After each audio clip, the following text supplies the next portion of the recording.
ছাত্র দলের মূলনীতি বাংলাদেশ জাতীয়তাবাদী ছাত্র দল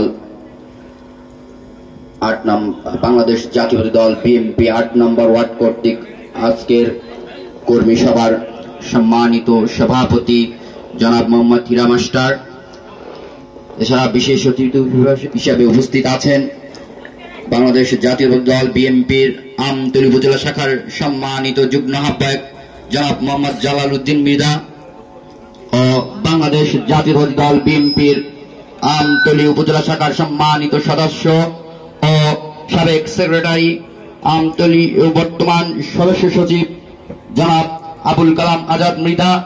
এছাড়া আরো উপস্থিত আছেন বাংলাদেশ জাতীয়তাবাদী যুবদল বরগুনা জেলা শাখার সম্মানিত সহ যোগাযোগ বিষয়ক সম্পাদক জনাব আমিনুল ইসলাম মৃধা। এছাড়া আরো উপস্থিত আছেন বাংলাদেশ জাতীয়তাবাদী ছাত্র দল বাংলাদেশ আমতলী সদর ইউনিয়নের সাবেক সভাপতি জনাব সাইফুল গাজী। এছাড়া উপস্থিত আছেন আমতলী ইউনিয়ন যুব দলের সম্মানিত যুগ্ম আহ্বায়ক মামুন হাওলাদার। এছাড়া উপস্থিত আছেন আমতলী সদর ইউনিয়ন ৮ নম্বর ওয়ার্ডের সম্মানিত সভাপতি জনাব শহীদ হাওলাদার। আমার প্রাণ প্রিয় সংগঠন বাংলাদেশ জাতীয়তাবাদী দল বিএনপি ও অঙ্গ সংগঠনের পক্ষ থেকে সবাইকে আমার আন্তরিক সালাম, আসসালামু আলাইকুম। এছাড়াও এখানে উপস্থিত আছেন বাংলাদেশ মুক্তিযোদ্ধা প্রজন্ম দলের সম্মানিত সভাপতি জনাব হানিফ বয়াতি।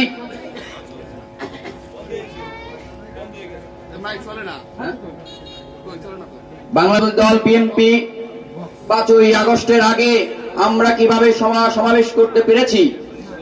আমরা এভাবে সমাবেশ করতে পারি নাই। বাংলাদেশ জাতীয়তাবাদী ছাত্র দল আগের এবং পূর্ণ এবং ভবিষ্যৎ ইতিহাসে সব সময় ভোটাধিকার, সাম্য, মানবাধিকার, অধিকার রক্ষার জন্য সব সময় কাজ করেছে, ঠিক কিনা? বাংলাদেশ জাতীয়তাবাদী ছাত্র দল ইনশাআল্লাহ ঐক্যবদ্ধ। আমরা বাংলাদেশ শুরু থেকে শেষ পর্যন্ত এখন পর্যন্ত শহীদ প্রেসিডেন্ট জিয়াউর রহমান যে দলকে প্রতিষ্ঠিত করে আমাদের ছাত্র দলকে ১লা জানুয়ারি যেভাবে প্রতিষ্ঠিত করার মাধ্যমে দেশের মানুষের মধ্যে নীতি নৈতিকতা, ভোটের অধিকার পূর্ণ বাস্তবায়নের জন্য আমাদেরকে যে দায়িত্বগুলো দেওয়া হয়েছে, ইনশাআল্লাহ বাংলাদেশ জাতীয়তাবাদী ছাত্র দল সেগুলো সম্পূর্ণভাবে গুরুত্বপূর্ণভাবে সে দায়িত্বগুলো পালন করে থাকে।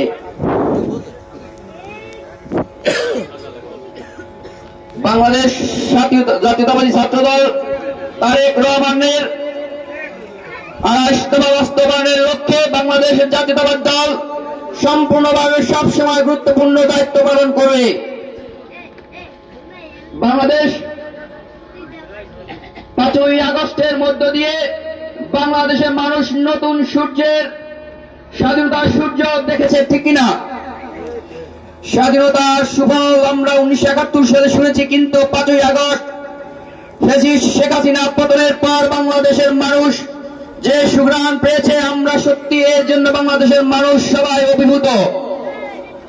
বাংলাদেশের সকল মানুষ এই ফ্যাসিস্ট সরকারের বিরুদ্ধে আন্দোলন সংগ্রাম করে এই ফ্যাসিস্ট সরকারকে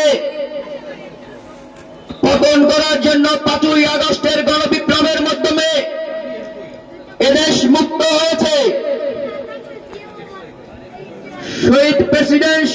শহীদ প্রেসিডেন্ট জিয়াউর রহমান তার এই দলের প্রথম উদ্দেশ্য ছিল ন্যায়, সাম্য, মানবাধিকার রক্ষার লক্ষ্যে বাংলাদেশের জনগণকে একসাথে নিয়ে চলাফেরার কথা প্রথম ঐক্যবদ্ধ ছিল। তার নেতৃত্বে প্রথম বাণী ছিল।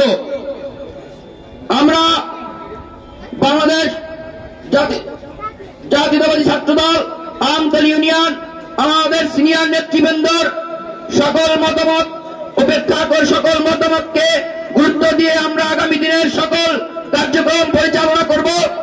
এই বলে আমি আমার সংক্ষিপ্ত বক্তব্য শেষ